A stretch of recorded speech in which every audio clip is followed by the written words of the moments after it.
Hello friends, ओम श्री गणेशाय नमः। आप सभी का स्वागत है आपके अपने यूट्यूब चैनल पर। फ्रेंड्स, आज हम आपको इस वीडियो में बताने जा रहे हैं पौष मास की संकष्टी चतुर्थी का शुभ मुहूर्त, चंद्रोदय का समय, पूजा विधि, महत्व, व्रत कथा और गणेश जी को प्रसन्न करने के उपायों के बारे में। फ्रेंड्स, वीडियो शुरू करने से पहले आपसे रिक्वेस्ट है, अगर आप हमारे चैनल पर नए हैं और आपने अभी तक चैनल को सब्सक्राइब नहीं किया है तो प्लीज़ सब्सक्राइब कीजिएगा चैनल को, साथ ही प्रेस कीजिएगा बेल आइकन को, जिससे नए वीडियो से रिलेटेड नोटिफिकेशन आपको तुरंत प्राप्त हो सके। और वीडियो पसंद आने पर वीडियो को लाइक और शेयर जरूर कीजिएगा ताकि सभी भक्तों को इस वीडियो का लाभ प्राप्त हो सके।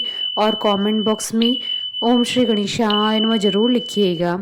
पौष मास की चतुर्थी विघ्न विनाशिनी होती है। ये बड़े से बड़े संकट को भी दूर करती है। इस व्रत के प्रभाव से प्रभावशाली व्यक्ति भी वशीभूत हो जाते हैं। ये सभी विघ्न बाधाओं को दूर करती है। इस तिथि को गणेश जी के लंबोदर रूप की पूजा की जाती है। इस बार पौष मास की कृष्ण पक्ष की संकष्टी चतुर्थी का व्रत 11 दिसंबर 2022 रविवार के दिन रखा जाएगा। जो भी इस व्रत को श्रद्धा पूर्वक करता है उसे सफलता अवश्य प्राप्त होती है। पौष मास की चतुर्थी पर गणेश जी का व्रत पूजन कर दान दक्षिणा देने से धन का अभाव नहीं रहता है। संकष्टी चतुर्थी को भगवान गणपति की आराधना करके विशेष वरदान प्राप्त किया जा सकता है और सेहत की समस्या को भी हमेशा के लिए खत्म किया जा सकता है। इस दिन व्रत रखने से पारिवारिक कलेश भी खत्म हो जाते हैं। यदि किसी जातक के जीवन में लगातार परेशानी आ रही है तो उसे संकष्टी चतुर्थी के दिन शक्कर मिली दही में छाया देकर भगवान गणेश को अर्पित करनी चाहिए। इससे रुके हुए काम बन जाते हैं। इस दिन भगवान गणेश जी का विधि पूर्वक पूजन करने से सभी मनोकामनाएं पूरी होती है। मान्यता है कि संकष्टी चतुर्थी संकटों को खत्म करने वाली चतुर्थी है। गणेश जी को इस दिन दूर्वा चढ़ाना चाहिए। दूर्वा में अमृत का वास होता है। गणेश जी को दूर्वा अर्पित करने से स्वास्थ्य लाभ होता है। संकष्टी चतुर्थी के दिन पूजा के साथ व्रत करते हैं। भगवान गणेश जी के भक्त इस दिन व्रत रखते हैं और चंद्रमा के दर्शन के बाद ही उपवास खोलते हैं। इस दिन रखे जाने वाले व्रत में फलों का सेवन किया जा सकता है। इस दिन भगवान गणेश का ध्यान करना अति लाभदायी सिद्ध होता है। इस दिन व्रत रखने वाले जातकों को दिन में सोने से बचना चाहिए और कम बोलना चाहिए। ऐसा माना जाता है कि यदि इस व्रत को पूरे श्रद्धा भाव, विधि और आस्था के साथ किया जाए तो जीवन के सारे दुख दूर हो जाते हैं। संकष्टी चतुर्थी हर माह में आती है, इसलिए यदि कोई जातक साल की सभी संकष्टी चतुर्थियों पर व्रत रखता है तो उसे मनचाहे फलों की प्राप्ति होती है। सूर्यास्त के बाद चांद को तिल, गुड़ आदि से अर्घ्य देना चाहिए। इस अर्घ्य के बाद ही व्रती को अपना व्रत खोलना चाहिए। संकष्टी चतुर्थी हिंदू धर्म का एक प्रसिद्ध त्योहार है। हिंदू मान्यताओं के अनुसार किसी भी शुभ कार्य को करने से पहले भगवान गणेश जी की पूजा की जाती है। भगवान गणेश जी को अन्य सभी देवी देवताओं में प्रथम पूजनीय माना गया है। इन्हें बुद्धि, बल और विवेक के देवता का दर्जा प्राप्त है। भगवान गणेश अपने भक्तों की सभी परेशानियों और विघ्नों को हर लेते हैं, इसलिए इन्हें विघ्नहर्ता और संकट मोचन भी कहा जाता है। वैसे तो हिंदू धर्म में देवी देवताओं को प्रसन्न करने के लिए ढेरों व्रत उपवास किए जाते हैं, लेकिन भगवान गणेश जी के लिए किए जाने वाला संकष्टी चतुर्थी व्रत काफी प्रचलित है। संकष्टी चतुर्थी का मतलब होता है संकट को हरने वाली चतुर्थी। संकष्टी संस्कृत भाषा से लिया गया एक शब्द है जिसका अर्थ होता है कठिन समय से मुक्ति पाना। इस दिन व्यक्ति अपने दुखों से छुटकारा पाने के लिए गणपति जी की आराधना करता है। पुराणों के अनुसार चतुर्थी के दिन गौरी पुत्र गणेश जी की पूजा करना बहुत ही फलदायी होता है। इस दिन लोग सूर्योदय के समय से लेकर चंद्रमा उदय होने तक के समय तक उपवास रखते हैं। संकष्टी चतुर्थी को पूरे विधि विधान से गणपति जी की पूजा पाठ की जाती है। हिंदू पंचांग के अनुसार चतुर्थी हर महीने में 2 बार आती है, जिसे लोग श्रद्धा से मनाते हैं। पूर्णिमा के बाद आने वाली चतुर्थी को संकष्टी चतुर्थी कहते हैं। वहीं अमावस्या के बाद आने वाली चतुर्थी को विनायक चतुर्थी कहते हैं। संकष्टी चतुर्थी को भगवान गणेश जी की आराधना करने के लिए विशेष दिन माना गया है। संकष्टी के दिन गणपति जी की पूजा करने से घर में नकारात्मक प्रभाव दूर होते हैं और शांति बनी रहती है।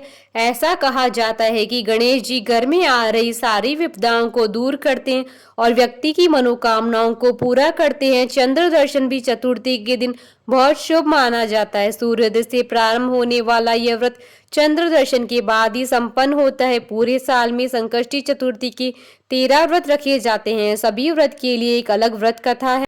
फ्रेंड्स, अब आइए जानते हैं संकष्टी चतुर्थी की शुभ मुहूर्त के बारे में। हिंदू पंचांग के अनुसार इस बार पोष मास की संकष्टी चतुर्थी 11 दिसंबर 2022 रविवार के दिन है।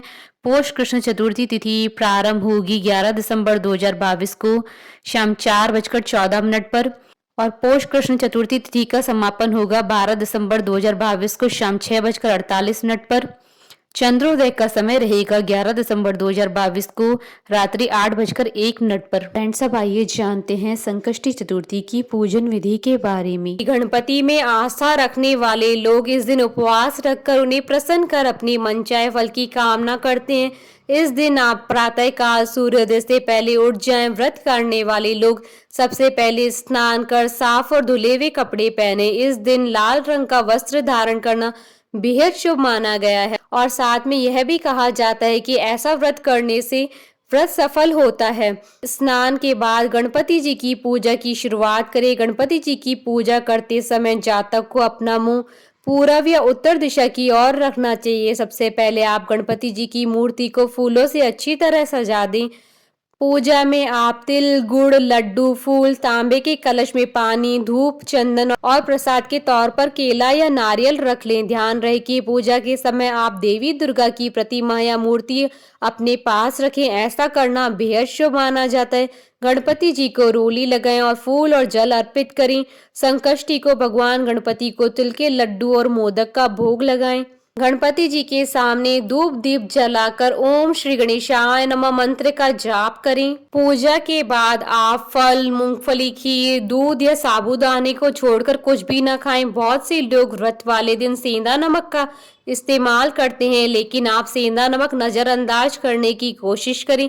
शाम के समय चांद के निकलने से पहले आप गणपति जी की पूजा करें और दोनों हाथ जोड़कर हाथ में पुष्प लेकर गणेश जी का ध्यान करें। उसके बाद गणेश चतुर्थी की कथा सुने अथवा सुनाएं। दूध की खीर व घी से गणपति मंत्र के द्वारा हवन करें। पूजा समाप्त होने के बाद प्रसाद बांटे। रात को चांद देखने के बाद ही व्रत खोला जाता है और इस प्रकार संकष्टी चतुर्थी का व्रत पूर्ण होता है।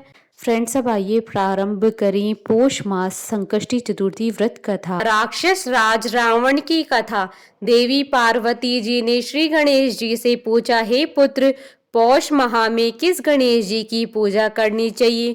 पूजा का विधान क्या है और भोजन में क्या करना चाहिए? संक्षेप में आप यह सब बतलाइए। श्री गणेश जी ने कहा, हे माता, पौष माह की चतुर्थी संकट नाशनी होती है। इस दिन लंबोदर नामक श्री गणेश जी की पूजा करनी चाहिए। इसके उपरांत भोजन में गोमूत्र ही पीना चाहिए।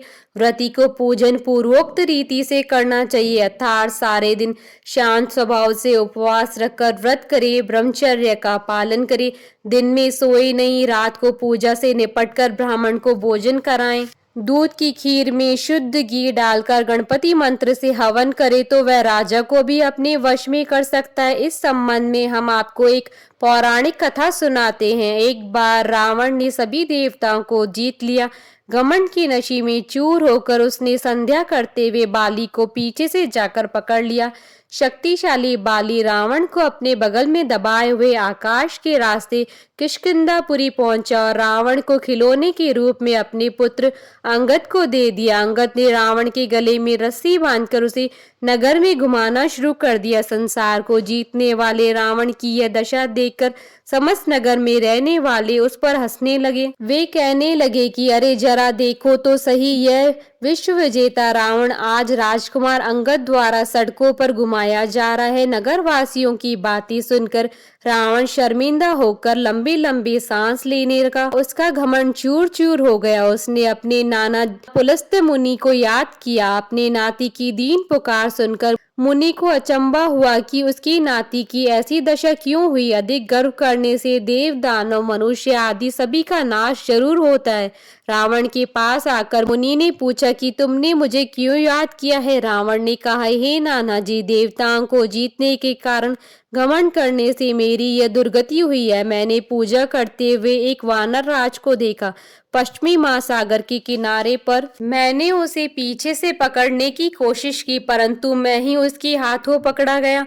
उसने मुझे यहाँ लाकर मेरे गले में रस्सी बांधकर अपने लड़के को खेलने के लिए दे दिया। इस दुर्दशा को देखकर नगरवासी मेरी हंसी उड़ाते हैं। हे देव, इसी चिंता से मैं दुखी रहता हूँ। रस्सी बंधे रहने से मैं कमजोर हो गया हूँ। हे स्वामी, अब मुझे क्या करना चाहिए? मेरे समान आपके कुल में कोई अन्य कुल को कलंकित करने वाला नहीं है। अब आप ही मुझे बचा सकते हैं। पुलस्त्य ऋषि ने कहा, हे रावण, डरने वाली कोई बात नहीं है। मैं तुम्हें इससे छुटकारा दिला दूंगा। बाली देवराज इंद्र के वीर्य से पैदा हुआ है और तुमसे अधिक शक्तिशाली है। यह राजा दशरथ के पुत्र श्री राम जी के हाथों मारा जाएगा। हे दैत्यराज, यदि तुम बाली के बंधन से छुटकारा चाहते हो तो मेरा कहा मानकर संकट नाशक श्री गणेश जी का व्रत करो। पूर्व काल में वत्रासुर की हत्या के पश्चाताप हेतु इंद्र ने इस व्रत को किया था, इसलिए तुम भी इस संकट नाशक व्रत को करो।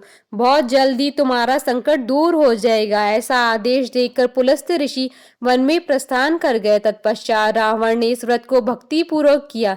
हे देवी, इस व्रत को करने से रावण उसी समय बंधन से मुक्त हो गया तथा सुख से अपना राज्य करने लगा।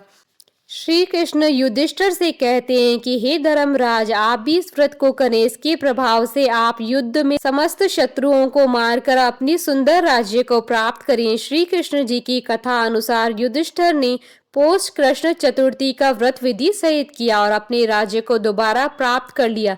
जो भी इस व्रत को श्रद्धा पूर्वक करता है उसे सफलता अवश्य प्राप्त होती है। बोले भगवान श्री गणेश जी की जय। हमारे साथ इस वीडियो में अंत तक बने रहने के लिए आपका धन्यवाद। ओम श्री गणेशाय नमः।